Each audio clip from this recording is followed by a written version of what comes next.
Welcome back, aspirants, to your favorite preparation hub. So, in this video, we are covering the most important current affairs from 16th July to 22nd July.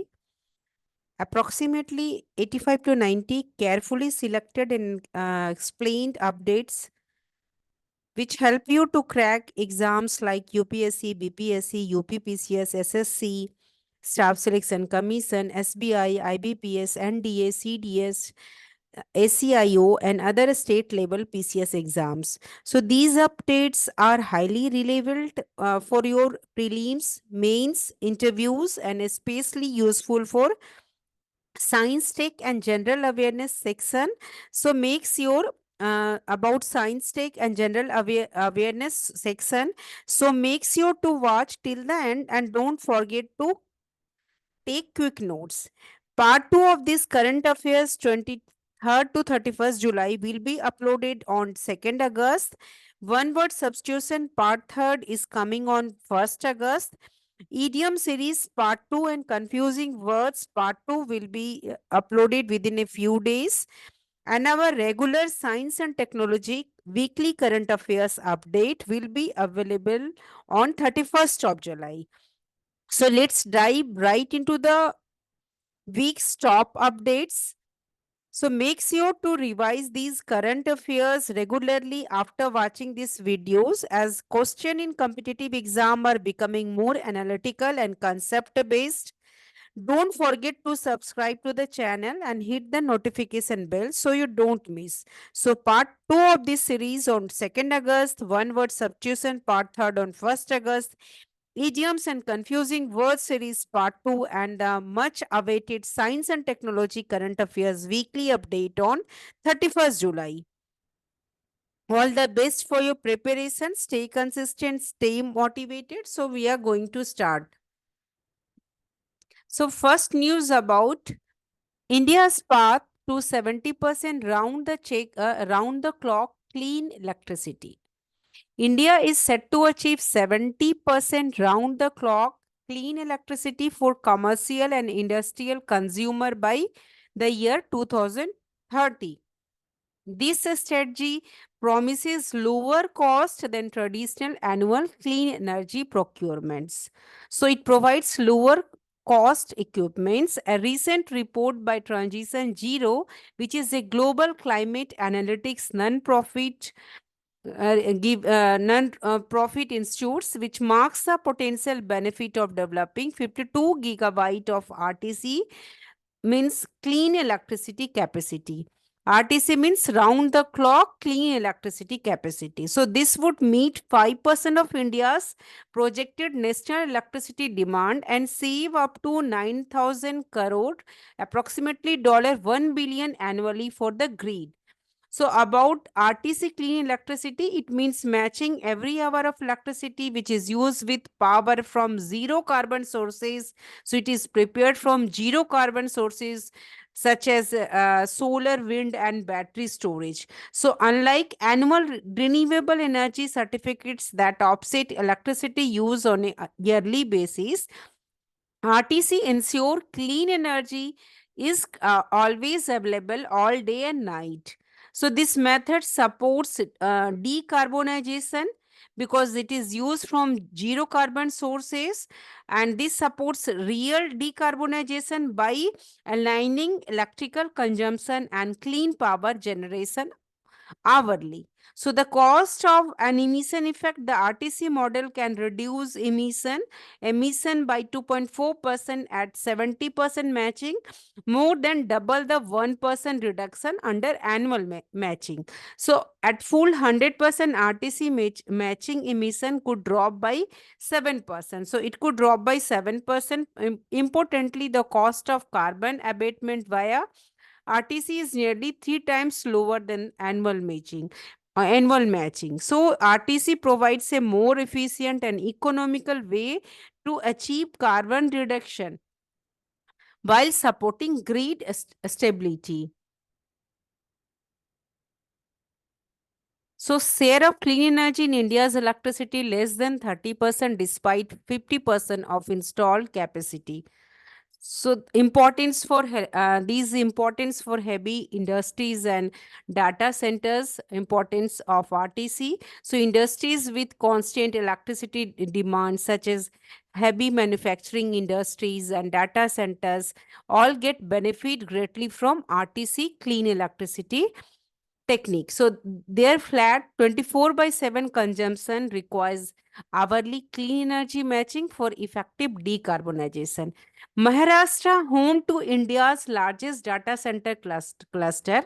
So Maharashtra state is home to India's largest data center cluster, stands to gain more from this shift, more from this artistic clean electricity. So the state faces rising energy, Maharashtra faces rising energy demands and climate risk, making RTC clean electricity a dual solution for emissions and resilience. Incentive RTC plan, clean electricity procurement helps in list cost, grid planning, and offers substantial saving for grid operation. So it provides substantial saving for grid operation. So it also encourages a sustainable market for renewable energy power purchase agreements, PPAs. So failure to adopt flexible planning could lead to issue like those in Europe, which failure happened like those in Europe, where renewable oversupply has reduced market revenue and power purchase agreements capture rates. So RTC clean energy can be deployed, can be used using solar, onshore, wind energy, battery storage, with solar energy and batteries showing strong synergy. So battery storage, especially 4-hour lithium-ion batteries, which plays very important role in RTC clean electricity supply. So each megawatt of solar requires about 2 megawatt hour of battery storage to maintain a stable supply day and night. So long duration energy storage currently plays a minimal role due to high cost and lower competitiveness. So the falling prices and availability of lithium-ion batteries make them preferred choice for now. So the availability of lithium ion batteries definitely make them the preferred choice for now.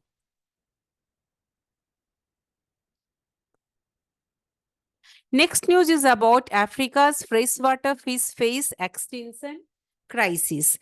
Freshwater fish in Africa are facing severe extinction threat.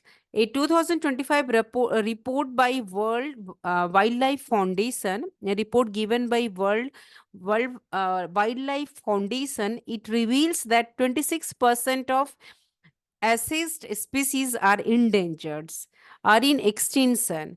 So overfishing habitat, because of the reasons are overfishing, habitat loss, pollution, drastic climate change, and invasive species are the main causes. So this is the reason the species are becoming endangered, are in extinction stage. So this crisis affects not just biodiversity loss, but also food security, livelihoods, and ecosystem balance across the continent. So it affects food security, simple livelihoods, and ecosystem balance of ecosystem across the continent.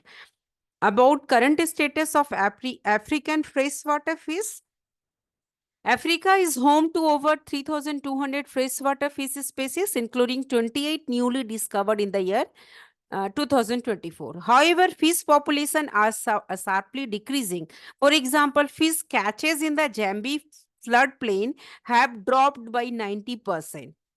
And mainly the reason are the habitat loss, overfishing, severe pollution, climate change. So these are the reason.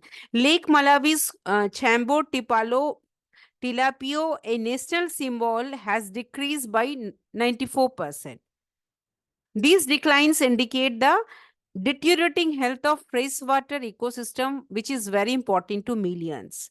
So that there is a decline in the lake Malawi's Chambo tilapia, which is a national symbol, and it has decreased by 94%. So it indicates the reducing health of freshwater ecosystem. What are the key threats to freshwater fish? There are many threats to freshwater fish. Multiple factors endanger freshwater fish, mostly about the overfishing, using destructive gear such as mosquito nets depletes stock rapidly, destroy stocks rapidly. So habitat, the other factor is habitat deconstruction arises from dams, deforestation, mining, and land conversion. So these are the reason, also the construction of dams, deforestation for making cities like that, and mining and land conversion. So these are the reason, also the threatening freshwater fish. Pollution is also prime factor. Pollution from agriculture, urbanization, and industry poisons waterways are also giving threat to freshwater fish. Invasive species disturb native population.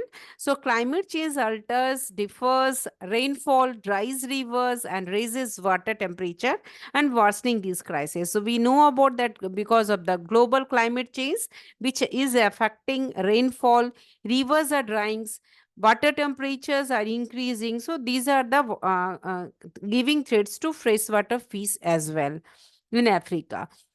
So ecological and socio-economic importance of freshwater fish. It maintains aquatic ecosystem health by balancing food chains and recycling nutrients. So these are very important for balancing ecosystem, balancing food chains, and recycling nutrients. So they support inland fisheries that millions depend on for food and income. So the inland fisheries are a source of income for and food for many people. So their loss threatens nutrition security and cultural identity as well. So the disappearance of key species signal broader environmental collapse affecting both nature and human well-being. Eventually, it will affect both nature and human well-being. So these are the loss of ecological and socio-economic. There is an emergency plan, recovery plan for these loss of fresh water, for freshwater biodiversity. So WWF report proposes a 6-point emergency recovery plan for this freshwater biodiversity. First, to restore natural river flows. Second is to improve water quality. Third is to protect and restore critical habitats and species. Fourth is to end unsustainable resource use. Fifth is to control invasive non-native species.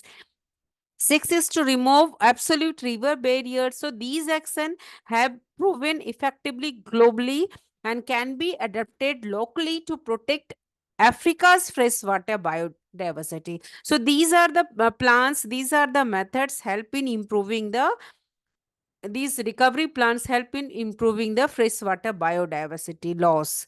So there is a community conservation and global cooperation steps are also there. So some African countries have seen success through community led conservation. Example, Tanzania, Zambia, Namibia protect breeding zones and co-manage fisheries to protect these freshwater fishes. So new international initiatives like the freshwater challenge involve 20 African nations. So the upcoming Ramsar COP15 wetland conference, which will held in Zimbabwe, offers a platform for strong freshwater ecosystem protection and sustainable management. So the upcoming Ramsar COP15 wetland conference in Zimbabwe, it offers a platform for stronger freshwater ecosystem protection, to protect freshwater ecosystem and for sustainable management. Next news is about Health Ministry launches snack nutrition awareness campaign. So it is a very important for the good health. So the Indian Health Minister has initiated a campaign to display nutritional information about popular snacks. What are the value of nutrition about popular snacks? So it aims to raise awareness about hidden sugars, oils, and trans fat which is present in different types of snacks. So the campaigns targets reducing lifestyle diseases linked to unhealthy diets. If we consume unhealthy diets and if it carries hidden sugars, oils, and trans fats, it will definitely affect our health. And this is the reason this campaign targets reducing lifestyle diseases linked to unhealthy diets to create awareness about hidden sugars, oils, and trans fat in everyday foods and everyday snacks what we are consuming. So the recent initiative and pilot project, the campaign began with a pilot at AIMS Nagpur. AIMS Nagpur project is started at AIMS Nagpur. Calorie count poster now appear beside popular food stalls. These posters, there are many posters are there. So this poster detail informed about sugar, fat, trans fat content. They also warn, this poster also warn about long-term health risk from frequent consumption of these unhealthy snacks. The ultimate goal is to encourage moderation rather than complete avoidance. The ultimate goal is to take, but in moderate amount. No need to avoid it completely. So the campaign will expand to other cities soon. So it has started the pilot project at AIMS Nagpur. Government-wide implementation. The health secretary has instructed all government departments to support the campaigns. It includes displaying health messages on official stationery and publication. So sugary drinks and high-fat snacks should be limited. So this type of awareness should be created. Offices are urged to provide healthier food options like fruits and low-fat snacks. So physical activity is also promoted through workplace initiatives such as exercise breaks are given in workplace and encouraging stair use instead of lift. So health risk of popular Indian snacks, common snacks like samosas, pakoras, chai biscuit, jalebis contain high level of sugar, oil and trans fat. So these are the reason of obesity, diabetes, heart disease, stroke and cancer. So these hidden dangers too, the campaign started to create awareness about these hidden dangers so that it help consumers informed about different types of obesity and diabetes heart diseases like problem rising. Because of this there is a rising obesity and non-communicable diseases. So these diseases are known as non-communicable diseases like obesity or diabetes, heart disease, stroke, cancer. So these are referred as simply as non-communicable diseases. So a recent study in the Lancet forecast that by the year 2050, 450 million Indians may be overweight or obese because they are consuming and having sedentary lifestyle. They are consuming samosas, pakoras, chai biscuits, jalebis like that. So India could become the country with the second highest number of obese people globally after China. So the World Health Organization links this to the widespread availability of processed food, high in unhealthy fats, sugars, and sodium. So WHO giving the awareness about these processed foods that contains high amount of fats, sugars, and sodium. So these foods are often cheap and highly marketed, making healthy choices difficult. So the use of visual boards and poster act as behavior nudges. So these cues aim to influence daily food choices in school, offices, and public places and to create awareness about their bad effects, harmful effects. The strategy supports a large national movement to reduce non-communicable diseases like obesity, diabetes, disease, stroke, and cancer because of eating these popular Indian snacks.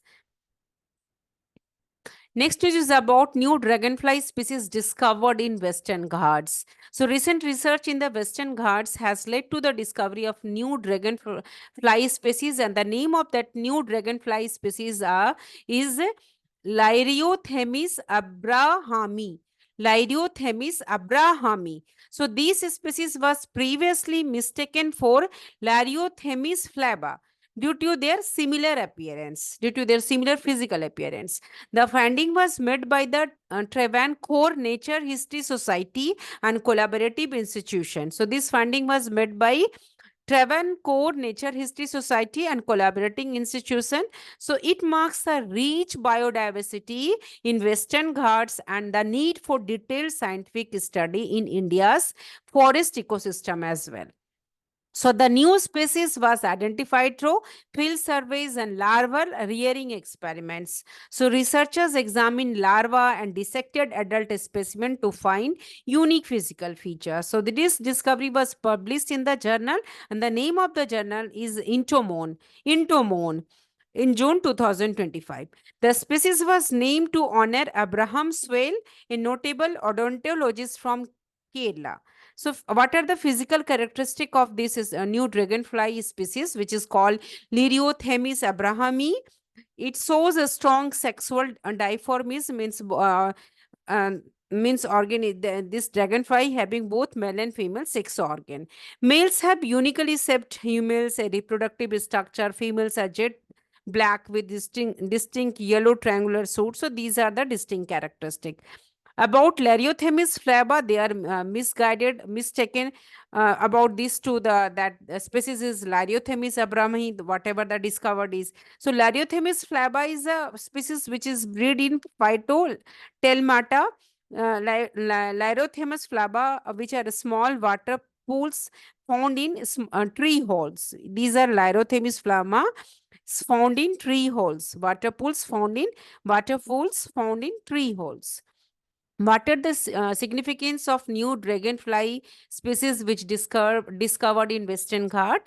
So it shows the biodiversity within the Indian forest, and it shows how species can be overlooked when depending on juvenile form or surface level data.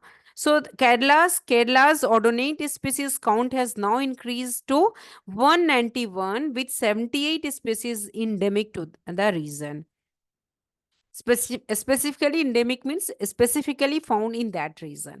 So this dragonfly, it is endemic to the southern and central Western Ghats, found in that particular region, and the region is southern and central Western Ghats.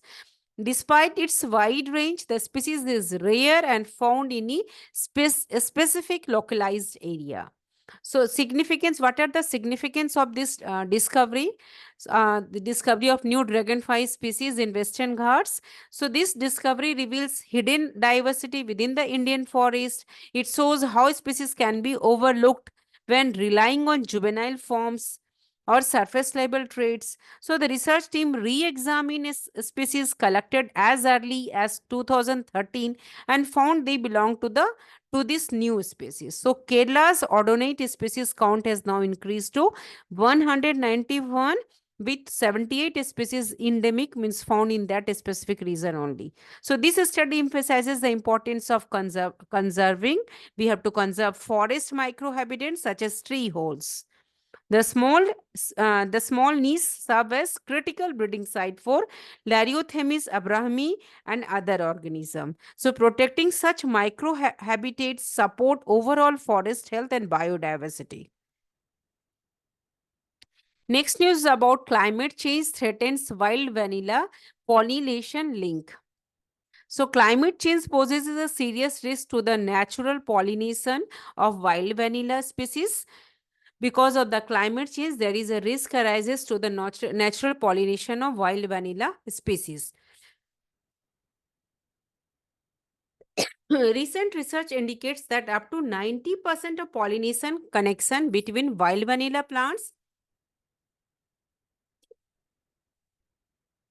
that up to 90% of pollination connection between wild vanilla plants and their insect pollination could disappear by 2050. So it is alarming also. It could disappear by 2050.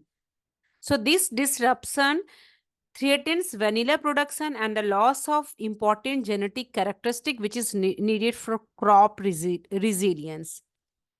So study marks a fragile ecological relationship between wild vanilla species and their native orchid bee pollinators.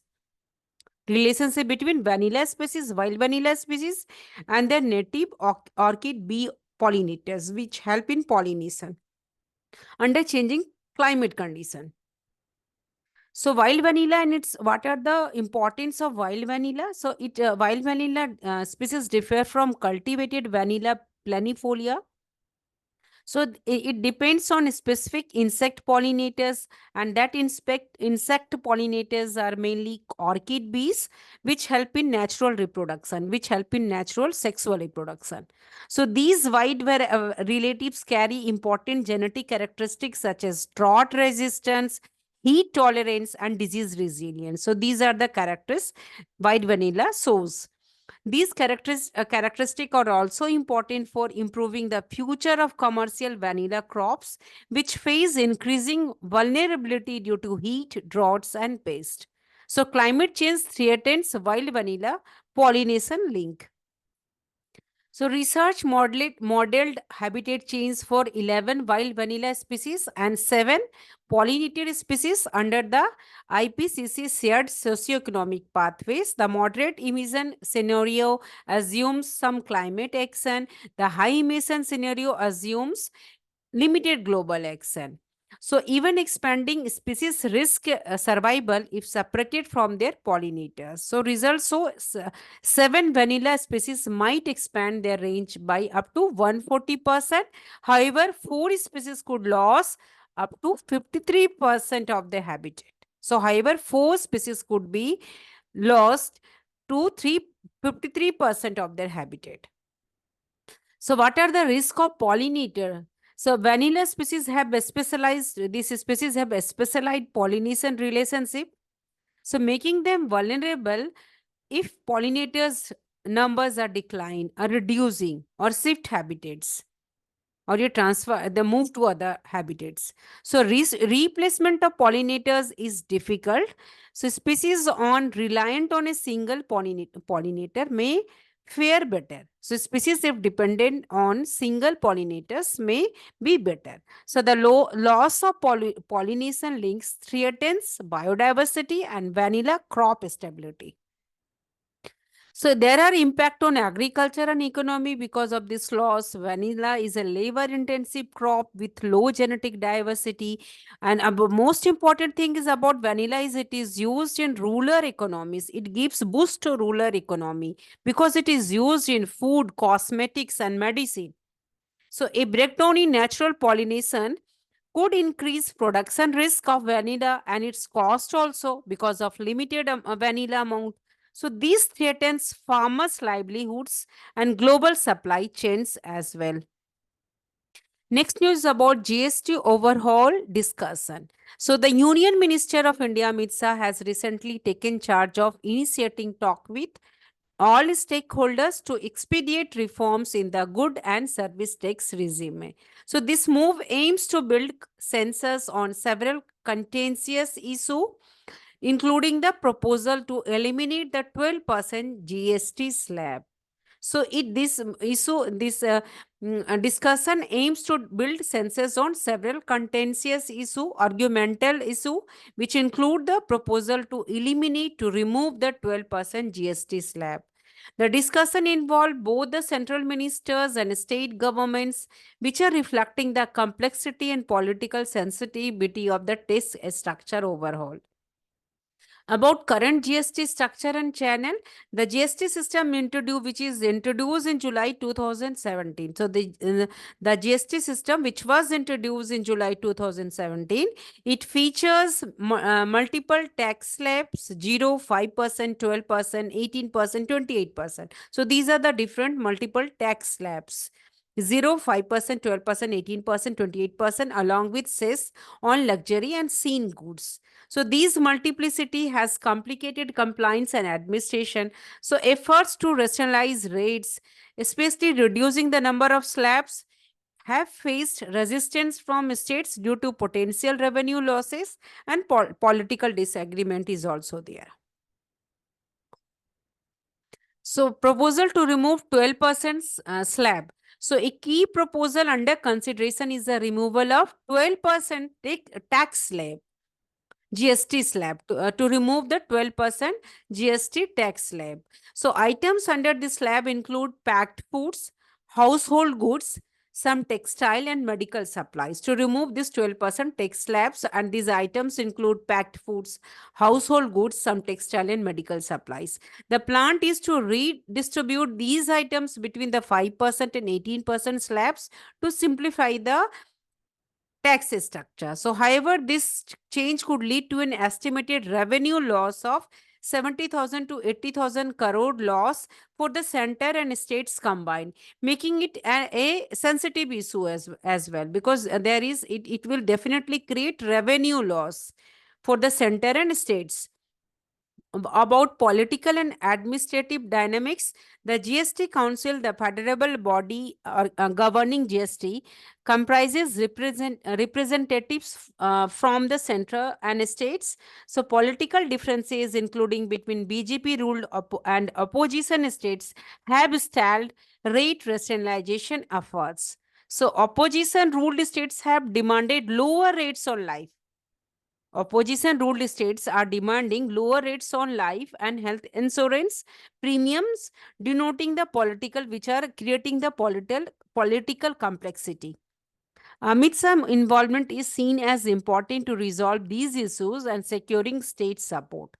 So, role of the Home Minister in GST reforms are very significant. Amit Shah participation to bring political heft and facilitate census. So, his involvement follows precedent where he engaged in discussion on disinvestment and price control of essential commodities. Next news is about open natural ecosystem. Recent discourage challenge the common view of deserts as barren wastelands needing transformation. So, deserts commonly nearly 1/3 of the Earth's land. Desert are present approximately 1/3 of the Earth's land, and it includes unique ecosystem and cultures. Deserts are having different types of ecosystem, different types of culture, and it covers nearly 1/3 of the Earth's land. Recognizing their ecological and cultural importance, to know about the importance and ecological cultural importance of desert, it is important for sustainable land managements. So open natural ecosystem are especially for deserts. So desert are not failures of nature but ancient landscape adapted to because of extreme condition. So they support specialized plants and animals that survive with the minimal water, very less water. So early human civilizations such as those in Mesopotamia, Egypt, and the Indus Valley flourished in desert climates. So harsh desert condition encourage innovation in irrigation and social organization. These are the plus point of deserts. India's open natural ecosystem, India's grasslands, savannas, and scrublands are often misclassified as wastelands. So, India's grasslands, savannas, and scrublands are often misclassified as they are wastelands. So, this colonial era label implies these lands are degraded, these lands are destroyed, so and need fixing through afforestation or agriculture, to plant trees and to do the agriculture. So however, these ecosystems are rich in biodiversity, harboring different type of species, giving life to different types of species like the great Indian bastard, carcel, and Indian wolf, caracas, and Indian wolf. So they also store carbon mainly in soil rather than trees. So these are about the India's open natural ecosystem. So pastoral communities and ecosystem stewardship. So million of pastoralists, including the Dhangar, Rabri, Kuruba, which totally depend on open ecosystem for grazing. So their mobility and traditional knowledge maintain biodiversity and ecosystem health. Rethinking land restoration and conservation. So there is an effective dryland restoration respects which uh, initiate vegetation and soil moisture, which help in vegetation and soil moisture, in improving soil moisture. So indigenous knowledge and low tech methods, like use the low tech methods and indigenous knowledge, that is to harvest the water harvesting, and rotational grazing out from large scale tree planting projects. So these are beneficial for land restoration and conservation. Policies must recognize ecosystem diversity, reward soil carbon storage, and support pastoral land used to sustain these landscapes. Changing perspective on desertification, changing thinking on desertification. The term desertification often wrongly means deserts are degraded lands, means deserts are degraded lands, wastelands, not useful lands. So instead combating land degradation, instead fighting for land degradation, land disturbance, it should focus on restoring ecosystem function without erasing natural desert traits. So renaming global observance to reflect this can help shift attitudes and promote more nuisance conservation strategies. So it will help in creating conservation strategies to combat land degradation. Next news about locust control through pheromone manipulation. Locust control through pheromone manipulation. Recent locust swarm have caused severe agricultural damage across East Africa, Pakistan, and India. So, locust swarm caused severe loss, agricultural loss across East Africa, Pakistan, and India. The 2019-2020 outbreak was the worst in 25 years. Traditional pesticide use harms the environment and food. Whatever we have used the traditional pesticides, it harms the environment and food security. So new research offers a pollution free method to control these useless locusts, which are swarming by targeting with the help of pheromones. So new research offers a pollution-free method to control locust swarming by targeting their pheromones. So locusts shift from solitary to gregarious phases in live in group phases, forming large swarms that eat crops very rapidly. So these swarm can travel over 150 km daily. It travels very large distance, approximately 150 km daily, and destroying thousands of hectares of crops. So swarming is triggered by chemical signal locusts release after feeding. So when locusts eat any crops, it release a chemical, and the chemical is swarming. So controlling this signal can prevent swarm information. So we have to, with this pheromone method, control the swarming signal. So the pheromone 4-vinylosole attracts locusts together. Locusts emit 4-VA from their hind limbs after eating. It emits 4-VA after eating, means vinylosole. This causes others to join, rubbing legs and releasing serotonin. So which triggers collective behavior. Blocking 4-vinylosole release can stop swarming. So this signal can prevent swarm formation.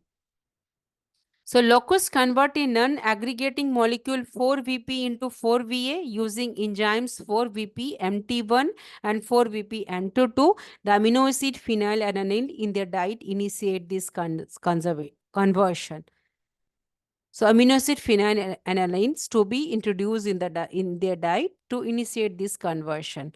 So deactivating the gene for 4-VP-MT1 stop locust from becoming gregarious for becoming living in group and preventing swarms. So research identified 4-nitrophenol as a molecule that binds strongly to 4-VP-MT enzymes. This offers a targeted way to prevent swarming without broad pesticide use. So these methods require caution. Very careful approach should be needed. So 4-NP is toxic and persist in soil, persist in water, which is also creating environmental risk, ecological risk. In this method, scientists suggest RNA interference technology to silence 4-VP-MT genes as a safer alternative. So technology use RNA interference method to silence 4-VP-MT genes as a safer alternative. So RNA interference can prevent enzyme production and swarming without harmful residues. No harmful residues will come with the help of RNA interference technology. So humans have fought locusts for millennia using noise, smoke, and arrows. So live step approach includes using synthetic 4VA to lure to attract locusts into traps, spraying 4VA to disturb their aggression, monitoring population via 4VA detection, releasing genetically modified locusts that remain solitary, combining small molecule inhibitors with biopesticides. So these are the method to use. So these integrated methods aims for effective eco-friendly controls. Next is about India revised flue gas desulfurization policy for power plants. The Ministry of Environment and Forest announced change in the regulation of flue gas desulfurization FGD. Flue gas desulfurization unit for thermal power plants in India in July 2025. So this policy exempt the majority of coal-fired power plants from installing FGD system. It is designed as a scientifically justified shift toward targeted, cost-effective, climate-coherent regulation rather than a rollback of environmental safeguards. So it follows years of partial compliance and concern about the cost and environment impact of mandatory fuel gas desulfurization. So what are the background of fuel gas desulfurization in India? So fuel gas desulfurization with the help of these units, it reduces sulfur dioxide emissions from coal plants. So sulfur dioxide is very dangerous gas. So it will reduce the SO2 emission from coal plants. So in 2015, India mandated FGD installation for all thermal power plants. All thermal power plants must install FGD installation. However, only 8% of the country's 180 coal plants had installed this system by FGD system by 2025. So extension were guaranteed due to limited availability and high cost. The new policy narrows the requirement to a minority of plants based on location and pollution impact. It are impacting pollution. So the thermal plants are now divided into three categories: category 1, category B, category C. So about 11% of units near major cities, ground 11% near critically polluted areas, category B, and category C is the remaining 70% are exempt from FGD installation. So these, what are the rationale and the reason behind the revised policy? The ministry cited there is a reduction, declining ambient SOT levels and the limited role of sulfur dioxide in driving PM 2.5 related health impacts as key reason for the change. So this is the reason to take care of the health, human health. So it's the rationale behind the revision policy, revised policy. The ministry cited, quoted the decreasing ambient sulfur dioxide levels and the limited role of sulfur dioxide in driving PM 2.5. India's sulfur dioxide standard are stricter than those of Japan, the EU, and Australia. A 2023 survey of 492 cities found only 2 non-compliant cities. India coal naturally contain low sulfur. It is a very important point that Indian coal naturally contain very low sulfur amount, but it gives high S, which is resulting in relatively low sulfur dioxide emissions. So installing FGD unit is expensive, costing approximately rupees 1.2 crore per megawatt. So the ministry stated that eliminating all sulfur dioxide emission would not marginally reduce particulate matter concentration and health risk. It will not reduce particulate matter concentration and health risk. So studies showed no difference in sulfur dioxide levels between plants with and without FGDs. So after the studies showed there is no difference in sulfur dioxide levels between plants which are having FGDs installation and without FGDs installation. There are many environmental and health application. So the focusing on areas with poor air quality, it aims to reduce pollution where it matters most. So the exemption of many plants recognize the limited effectiveness of FGDs in improving air quality in region with already low sulfur dioxide levels. So there are some implementation and compliance deadline also. So category plants must comply by 30 December 2027. Category B plants deadline of 30 December 2028, and category C plants remains exempt. No need of SDGs. So the ministry continues to monitor air quality and pollution levels to adjust regulation which are necessary. Next news is about Punjab introduces Anti-Sacrilege Bill 2025. So the Punjab government has introduced the Prevention of Offence Against Holy Scripture Bill 2025. This legislation aimed to protect religious harmony by criminalizing act of sacrilege about sacred texts. So it proposes stringent, strict punishment, including life imprisonment and heavy fines. So this bill covers scriptures revered, respected by multiple faiths in Punjab, reflecting the reason, different religious fabric. So this bill has introduced with rising concern over incidents of sacrilege targeting holy scriptures such as Guru Granth Sahib, Srimad Bhagavad Gita, and Quran Sharaf and Holy Bible. So this act had disrupted peace and communal harmony in Punjab.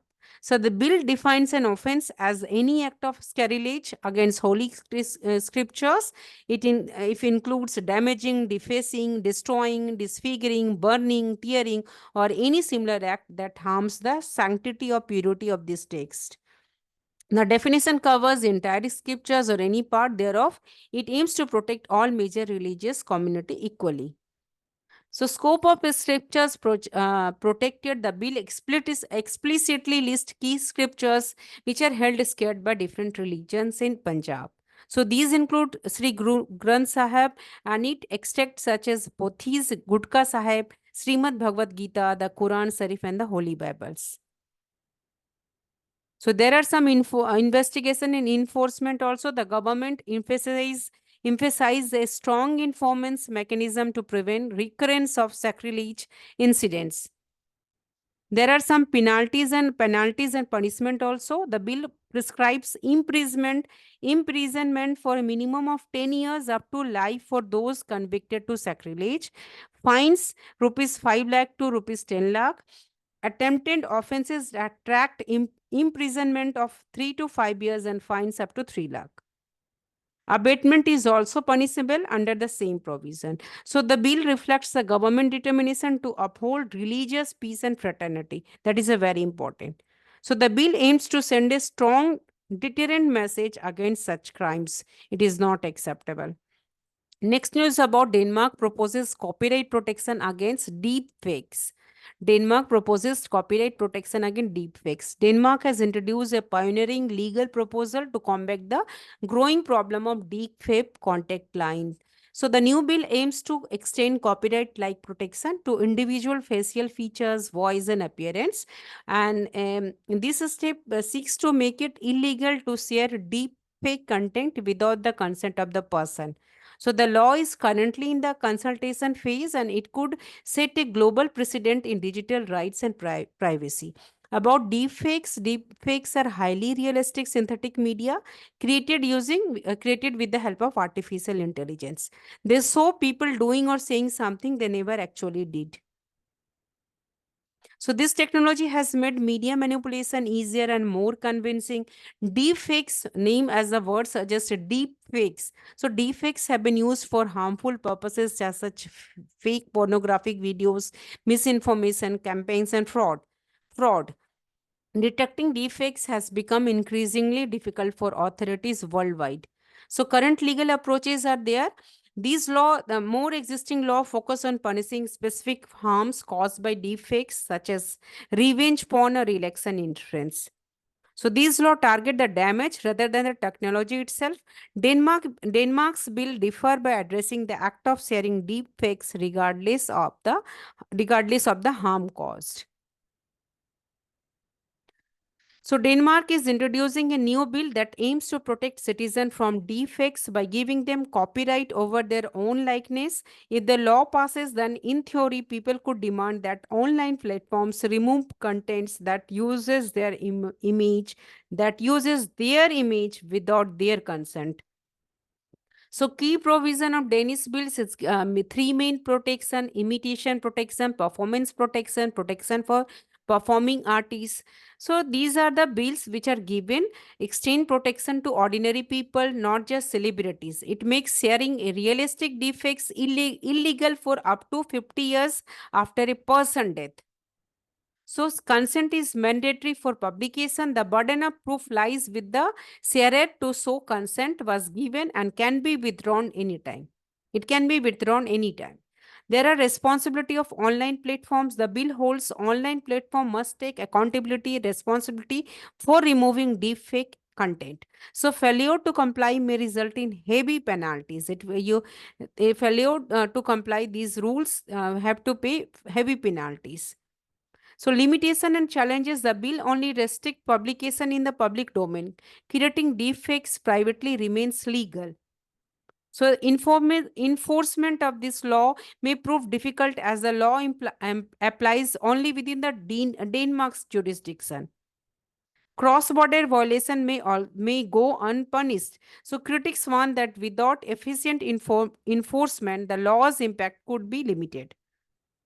So Denmark's proposal is among the first to grant a specific right over one's digital likeness. It may be inspire other countries to adopt similar laws. In India, courts have protected celebrities' images using privacy and defamation laws, but have not extended this to the ordinary citizen. This is the drawback of India.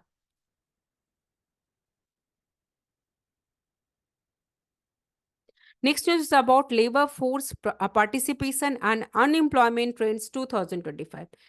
The periodic labor force survey data for May and June 2025 revealed key trends in unemployment and labor force participation in India. The unemployment rate stayed constant at 5.6%. However, there was a slight decline in labor force, particularly among women. Seasonal factors and socioeconomic change influence affecting these shifts. So the overall unemployment rate remained at 5.6% for both months. Male unemployment was steady, while female unemployment saw a minor drop of 0.1 percent points. Rural unemployment decreased by 0.2 points, but urban unemployment rose by 0.2 points. So these indicates varying job market dynamics across region. So labor force participation rate declined. So rural was higher at 56.1% compared to 50.4% in urban areas. Male showed a marginal decline in both rural and urban areas. Female decreased more female labor force participation rate decreased more noticeably from 36.9% to 35.2% in rural areas and from 25.3% to 25% in urban areas. And these are the unemployment rate rises to 5.6% in May, female jobless higher at 5.8%. So women's participation is notably lower than men's across all regions. So this decline is sharper, more in rural areas. The share of rural female workers in agriculture also fell slightly from 70.2% to 69.8%. So the work population ratio changes, which is indicating actual employment, decreased marginally from 39% in May to 38.7% in June 2025. The PLFS monthly data is based on a large sample size. Recently, over 89,000 households were surveyed. In that, it covers approximately 380,000 individuals across rural and urban areas. So this extensive data collections helps track labor market trends more precisely and frequently. Next is about mass displacement in West Bank hits historic highs. The United Nations has reported a unprecedented surge in displacement in the West Bank in 2025. So this marks the highest level since Israel's occupation began nearly 6 decades ago. So the spike follows an Israeli military operation launched in January, which is causing widespread forced movement of Palestinian residents. It is concern about ethnic cleansing and violation of international law, which have intensified amid rising violence and demolition. About West Bank, the West Bank has been under all Israeli occupation since the 1965 Six-Day War.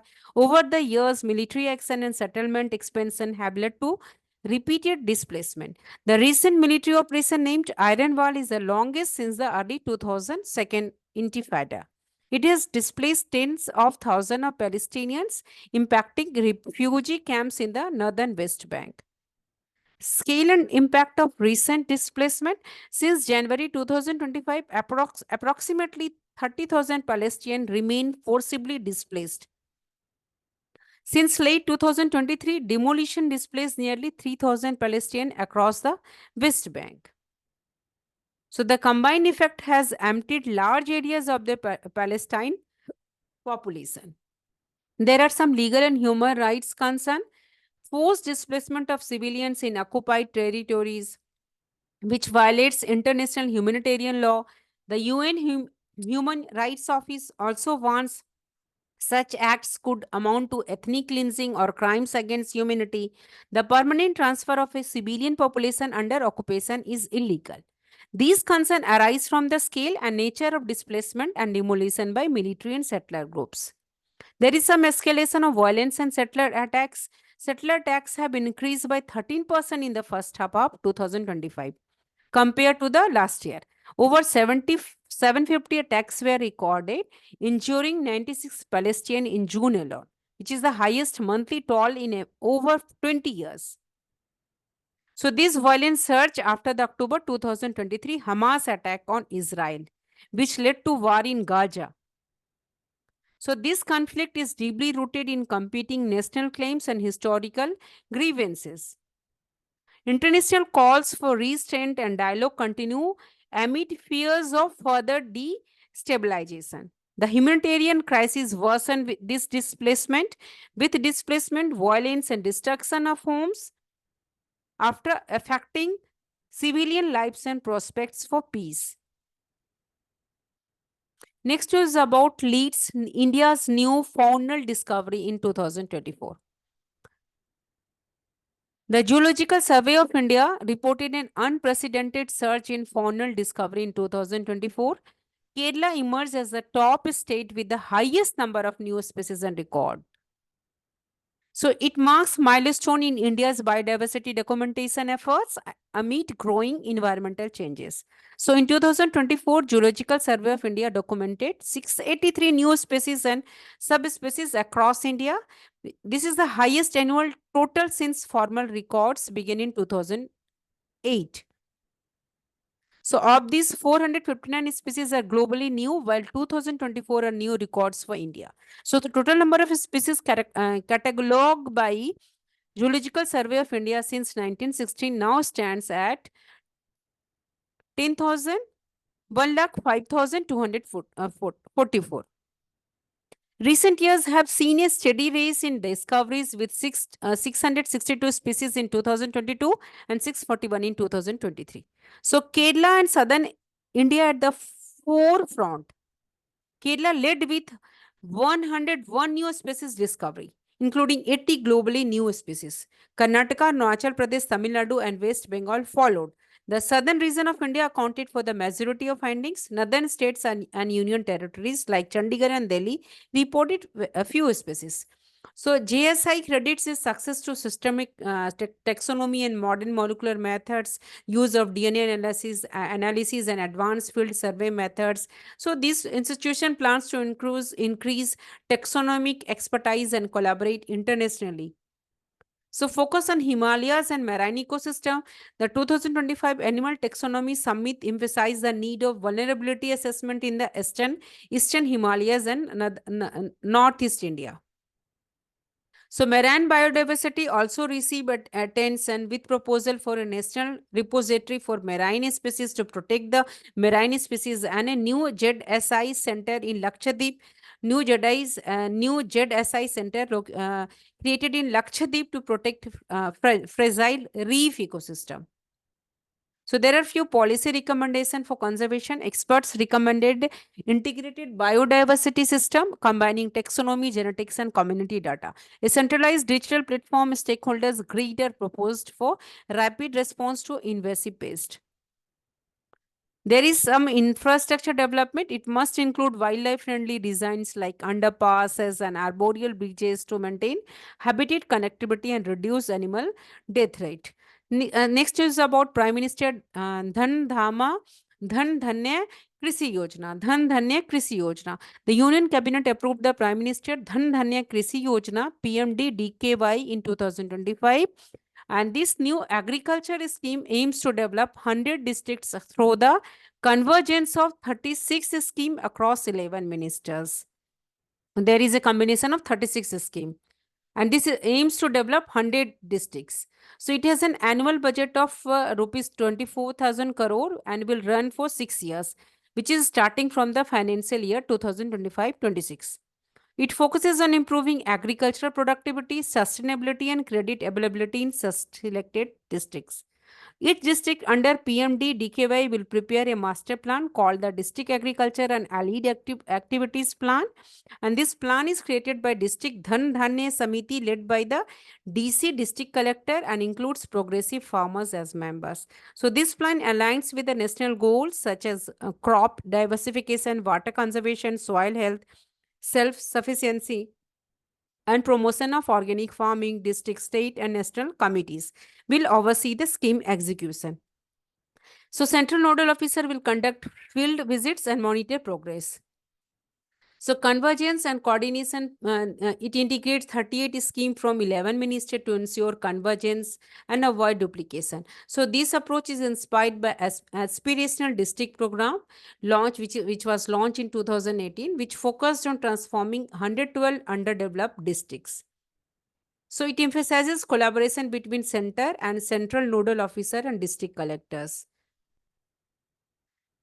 This scheme will track progress using 117 key performance. There is a 117 key performance indicators across agriculture and allied sectors. A digital dashboard will be developed. A digital dashboard will be developed for real-time monitoring. So district ranking will be updated monthly, which help in encouraging healthy competition and accountability.